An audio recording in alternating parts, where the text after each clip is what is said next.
दो देसी ब्रांड, साथ ही कम्यूटर सेगमेंट्स में इन दोनों ने अपना काफ़ी ज़्यादा पॉपुलैरिटी जो है कमा कर रखी है और काफ़ी ज़्यादा लोग इन दोनों को पसंद भी करते हैं। आज हम इन दोनों का लेने वाले हैं रियल लाइफ कंपैरिजन रिव्यू, जिसमें पहली आती है बजाज की सिटी 100 जिसे माइलेज का किंग कहा जाता है, और दूसरी ओर वही अपने जो 25 सालों से बादशाही राज करती आ रहे हैं इस सेगमेंट में, वो है हीरो की ओर से आने वाली स्प्लेंडर प्लस। तो आइए जानते हैं इन दोनों ही गाड़ियों के बारे में कुछ प्रैक्टिकल बातें जो कि हमें मार्केट रिव्यू से पता चली है, अलग अलग लोगों से मिलकर के पता चली है, जिसके बाद आपको पता चल जाएगा इन दोनों में से कौन सी गाड़ी बनी है आपके लिए। सब कुछ जानने के लिए बने रहे मेरे साथ। मैं हूं चेतन पाटिल और आप देख रहे आस्क ऑटो गुरु। हमेशा की तरह वीडियो लंबा नहीं करते हुए लुक को हम स्किप कर देते हैं, क्योंकि लुक ये जो है ये सब्जेक्टिव मैटर होता है। हो सकता है मुझे अच्छा लगे, आपको बिल्कुल भी अच्छा ना लगे। आप मुझे कमेंट में बताना दोनों में से किसका लुक आपको काफ़ी अच्छा लगता है। बढ़ते हैं आगे और बात कर लेते हैं इन दोनों के मजबूती की, जिसे हम कहते हैं बिल्ड क्वालिटी। तो यहाँ पर क्लियर कट विनर निकल कर आती है स्प्लेंडर प्लस। वैसे इसका ये मतलब नहीं है कि सिटी 100 जो है इसकी बिल्ड क्वालिटी कम या फिर थोड़ी खराब है, ऐसा नहीं है। लेकिन कंपेरिजन अगर सिर्फ और सिर्फ स्प्लेंडर प्लस से करा जाए तो हाँ, यहाँ पर थोड़ी सी विन हो जाती है हीरो की ओर से आने वाली स्प्लेंडर प्लस, क्योंकि इसमें जॉइंट्स काफी हद तक कम है, चेसिस भी मजबूत है। उसी के साथ जो फैब्रिक मटेरियल और प्लास्टिक मटेरियल इस स्प्लेंडर प्लस में यूज किया जा रहा है वो थोड़ा सा मजबूत नजर आता है। उसी के साथ अगर इसकी सीटिंग की क्वालिटी, हेडलाइट की क्वालिटी, रियर लाइट की क्वालिटी, जो भी मटेरियल इसमें फिक्स करा गया है स्प्लेंडर में, अपने आप में बेहतरीन साबित होता है। दूसरी ओर सिटी 100 की अगर बात कर ली जाए तो इसमें भी जो इंडिकेटर्स है वो फ्लेक्सिबल है, गाड़ी गिर जाने पर ये टूटते नहीं है। चेसी इसकी भी काफी ज्यादा मजबूत आपको मिल रही है। उसी के साथ इसका हेडलैम्प का जो ग्लास है, एवरीथिंग जो भी plastic material, fabric material use करा गया है इस गाड़ी में, स्टील मटेरियल, आयरन मटेरियल, इसका जो लेग गार्ड है वो काफी ज्यादा मजबूत आता है। तो इस तरह से इसमें भी आपको बिल्ड क्वालिटी अच्छी ही देखने को मिलती है। अब अगर इन दोनों के कर्व वेट की बात कर ली जाए, ओवरऑल जो वजन है दोनों का उनकी बात कर ली जाए, तो सिटी 100 115 किलो की आती है, स्प्लेंडर 112 किलो की आती है। 3 किलो ज्यादा जो है वजन आता है सिटी 100 का, जिसका प्रभाव हाईवे पर भी दिखता है, जिसकी हम बात करेंगे आगे। साथ ही दोनों ही गाड़ियों को अलग अलग जगह पे यूज किया जाता है, खासकर ओबड़ खाबड़ रास्ते या फिर यूं समझ लो कि अगर खराब रास्ते हैं ऐसे जगह में आप दोनों को ही लेकर के जाते हो तो सिटी 100 का ग्राउंड क्लियरेंस 170 mm मिल रहा है और स्प्लेंडर का 165 mm मिल रहा है। दोनों का भी अच्छा ही माना जाता है, क्योंकि इंडियन रास्तों के हिसाब से नीचे से कुछ भी नहीं लगता है, इस तरह से यहां पर ग्राउंड क्लियरेंस आपको मिल रहा है। अब इनिशियल पिकअप की अगर बात करूं मैं, तो वहां पर स्प्लेंडर प्लस के मुकाबले थोड़े से ज्यादा पॉइंट लेकर जाती है सिटी 100, क्योंकि फर्स्ट गियर में जब आप दोनों ही गाड़ियां खड़ी करते हो और ऐसे में थ्रोटल घुमाते हो तो थोड़ा सा अच्छा रिस्पांस आपको स्प्लेंडर प्लस के मुकाबले सिटी 100 में मिलता है। सेकंड, थर्ड, फोर्थ गियर में भी ये अच्छा रिस्पांस देती है। लेकिन स्प्लेंडर प्लस का मतलब एक एग्जांपल के तौर पर अगर बताऊं तो सिटी 100 जहां फर्स्ट गियर में एक 12, 13, 14 या फिर 16 किलोमीटर कुछ है उसका रेंज, वहां तक लेकर के जाती है मैक्सिमम स्पीड फर्स्ट गियर का। वही स्प्लेंडर प्लस आपको कुछ 10-12 किलोमीटर तक ही लेके जाएगा, उसका जो मैक्सिमम स्पीड है फर्स्ट गियर में।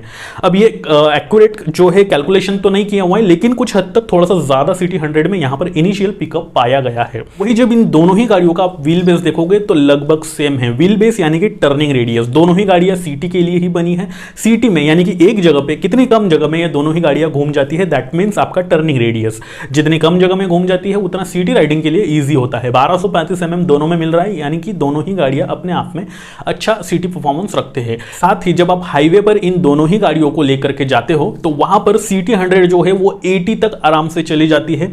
80 प्लस थोड़ी सी स्ट्रगल करने लग जाती है, यानी कि थोड़ा सा कर्व वेट की वजह से हो सकता है। वैसे भी ये कम्यूटर सेगमेंट्स की गाड़ियां हैं और इस गाड़ी के लिए 80 या फिर 85, 89 ये कम स्पीड नहीं है। तो 80, 85 तक ये गाड़ी चली जाती है। उसके बाद थोड़ा सा आपको लहराने लग जाएगी, या फिर हवा का विंड आ रहा है इधर से उधर से, बारिश के दिन है, जोर जोर से हवा चल रही है, तो कहीं ना कहीं अनकंफर्टेबल फील होने लग जाएगी। स्प्लेंडर थोड़ी सी इस मामले में अच्छी मानी जाती है। 75 से लेके 80 के बीच में अच्छी चलती है हाईवे पर, थोड़ी सी जो है ग्रिप बना करके चलती है। लेकिन इसका भी वही सीन है कि 80 के ऊपर ये भी कुछ हद तक अनकंट्रोलेबल या फिर अनकंफर्टेबल लगने लग जाती है। दोनों ही गाड़ियों पर कॉर्नरिंग बिल्कुल भी पॉसिबल नहीं है, बिकॉज ऑफ इनके टायर्स भी उस तरह से है और ये कम्यूटर सेगमेंट्स की गाड़ियां हैं।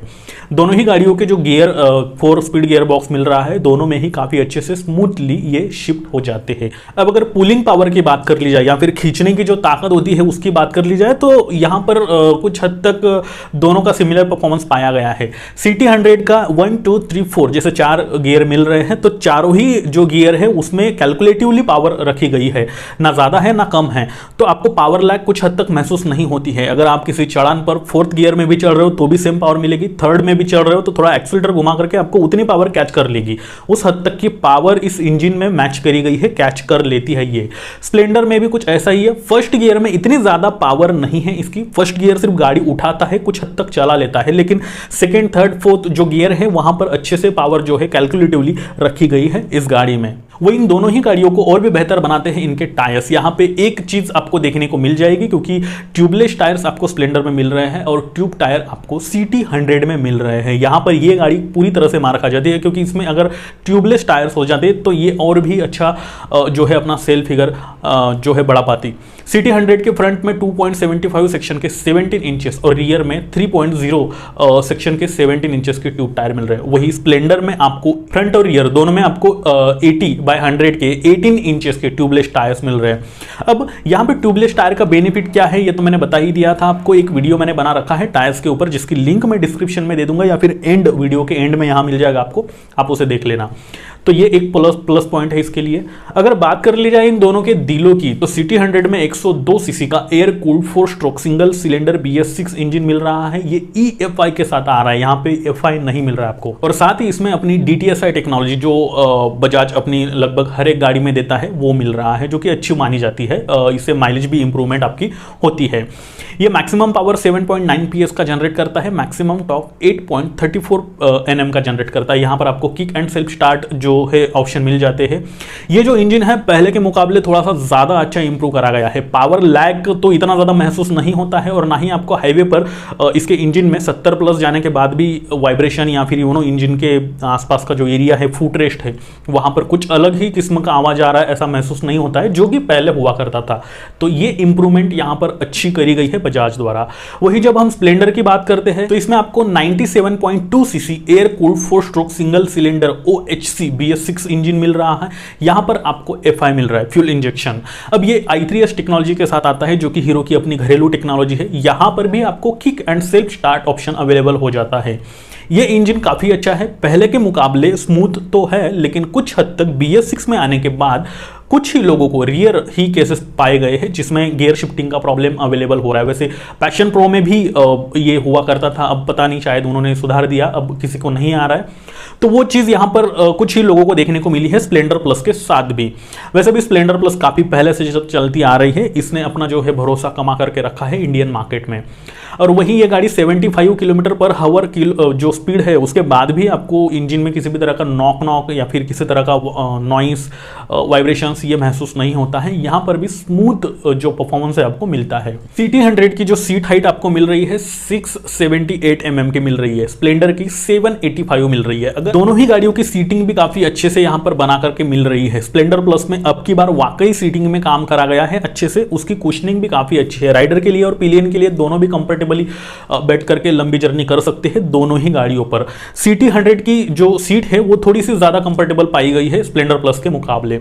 वही जब कंफर्टेबल एबिलिटी की बात कर ही रहा हूं तो सस्पेंशंस की और एक नजर डाल लेते हैं, जो कि क्लियर कट विनर है CT100। यहां पर फ्रंट में हाइड्रोलिक टेलीस्कोपिक और रियर में SNS सस्पेंशंस मिल रहे हैं, जबकि स्प्लेंडर के फ्रंट में टेलीस्कोपिक, रियर में 5 स्टेप एडजस्टेबल हाइड्रोलिक सस्पेंशंस मिल रहे हैं। तो जाहिर सी बात है, वैसे स्प्लेंडर के सस्पेंशंस अच्छे ही है, लेकिन जब आपकी लॉन्ग राइड हो जाती है और साथ ही बीच में आपको खराब रास्ते लग जाते हैं कहीं ना कहीं गाड़ी, तब जाके आपके कंधों में और कमर में थोड़ा सा दर्द महसूस होने लग जाता है। या फिर आपका दिन भर में बहुत ज़्यादा घूमना होता है, सिटी में ही क्यों ना हो, तो भी आपके पीठ में कंधों में थोड़ा सा दर्द महसूस होने लग जाएगा बिकॉज ऑफ लंबी राइड अगर हो जाती है तो। लेकिन CT100 में आप कंफर्टेबली जो है राइड कर सकते हो बिकॉज ऑफ दिस सस्पेंशंस, लंबी राइड हो या फिर शॉर्ट राइड हो। साथ ही जब बात कर ली जाए इनके कंट्रोलिंग पावर की, ब्रेकिंग की, तो दोनों का ही अपने अपने हिसाब से अच्छा ही है। CBS आपको मिल जाता है CT100 में और IBS आपको स्प्लेंडर में मिल जाता है, पिछला लगाओ तो अगला भी लग जाता है। ड्रम वेरिएंट ही सिर्फ यहाँ पर अवेलेबल हो पाता है। तो अच्छा सा जो है ब्रेकिंग परफॉर्मेंस आपको 60-65 किलोमीटर पर आवर के स्पीड पर दोनों का ही मिल जाता है। जब आप इन दोनों ही गाड़ियों को रात में चलाते हो या फिर डार्क नाइट है, बारिश गिर चुकी है, ऐसे में आपको दोनों ही गाड़ियों में हैलोजन हेडलैम्प मिल रहे हैं, जो कि दोनों का ही परफॉर्मेंस इतना खासा अच्छा नहीं पाया गया है। सिटी 100 का भी नहीं और स्प्लेंडर का भी नहीं, क्योंकि डार्क नाइट में सामने से अगर कोई गाड़ी भी आ रही है तो भी आपको विजुअल एबिलिटी इतने अच्छे से दोनों ही रास्ते हेडलाइट नहीं दिखा पाते। वो कमी आज भी इन दोनों गाड़ियों में है, शायद यहाँ पे इंप्रूवमेंट की गुंजाइश थी। अब अगर माइलेज की बात कर ली जाए, ये काफी इंपॉर्टेंट पॉइंट है, तो सिटी 100 क्लियर कट विनर है। वैसे स्प्लेंडर में भी BS6 के बाद अच्छा सा माइलेज गेन किया गया है, तो लगभग अगर देखें टेंटेटिव माइलेज, क्योंकि माइलेज भी डिपेंड करता है आप लोगों की राइडिंग स्किल पे, तो एज्यूम करके चलते हैं कि दोनों ही गाड़ियों में आपको 80+ का माइलेज मिल सकता है, और कुछ लोगों को इससे ज्यादा भी मिल रहा है, कुछ लोगों को 70-65 तक भी मिल रहा है। तो ये फाइनली राइडिंग स्किल के ऊपर ही डिपेंड करता है। अब जब प्राइस की बात कर ली जाए तो यहाँ पे सिटी 100 45 से लेके 55,000 के बीच में एक शोरूम प्राइस आपको अवेलेबल हो सकती है, और स्प्लेंडर 55 से लेके 65,000 के बीच में अलग अलग जगह पे एक शोरूम प्राइस है ये अवेलेबल हो सकती है। आप आपके नजदीकी शोरूम पर कांटेक्ट करके जो इन दोनों की ऑन रोड प्राइस है वो कितनी है पूछ सकते हो। ये दोनों ही गाड़ियां काफी पहले से चलती आ रही है इंडियन मार्केट में, और इसीलिए आपको इन दोनों के स्पेयर पार्ट के लिए कहीं पर भी ज्यादा स्ट्रगल नहीं करना पड़ेगा, जगह जगह अवेलेबल हो जाते हैं। सर्विस नेटवर्क्स भी इन दोनों के काफी ज्यादा स्ट्रांग है, आपको किसी भी मैकेनिक के पास इन दोनों के स्पेयर पार्ट अवेलेबल हो जाएंगे, और वन टाइम मेंटेनेंस कॉस्ट लगभग 350 से 500 के बीच में आपको लग सकती है। अगर आप किसी मेजर पार्ट को चेंज करते हो तो उसका खर्चा ऑब्वियसली अलग से ही लगना है। तो जब मोरल की बात कर ली जाए कि कौन सी गाड़ी बनी है आपके लिए, कौन सी गाड़ी किस बंदे को अवॉइड करना चाहिए और किस बंदे को लेना चाहिए इन दोनों में से, तो देखो ऐसा है कि अगर आपका नॉर्मल यूज है, आप माइलेज ओरिएंटेड बंदे हो, कंफर्टेबल राइडिंग आपको चाहिए, जैसे कि आप थोड़े से एजेड हो, इसका ये मतलब नहीं कि सिर्फ एजेड ही लोग ले, उससे कम एज के भी ले सकते हैं।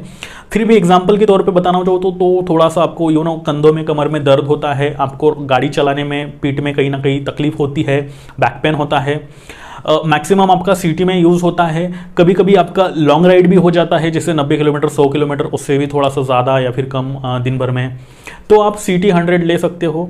और अगर आप रफ गाड़ी चलाना होता है, आपका बार बार कुछ हेवी काम है आपका, जैसे कुछ किसान लोग होते हैं जो खेती के लिए यूज़ करते हैं और गाड़ी पर कुछ ना कुछ रखते हैं, बड़ा सा पानी का जार है, या फिर कभी गैस की हंडी हो जाती है, या फिर चारा वगैरह, ऐसी कुछ चीज़ें होती है।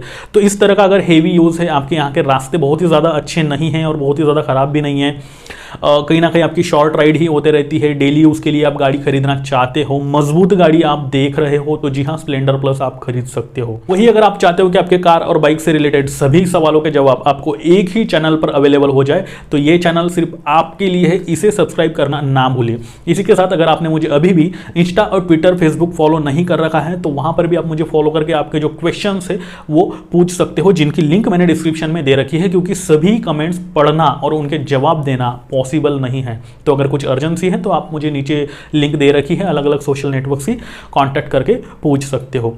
इसी के साथ मैं चेतन पाटिल लेता हूं आपसे विदा, और फिर से मिलता हूं ऐसे ही किसी नए इंटरेस्टिंग वीडियो के साथ। तब तक के लिए नमस्कार।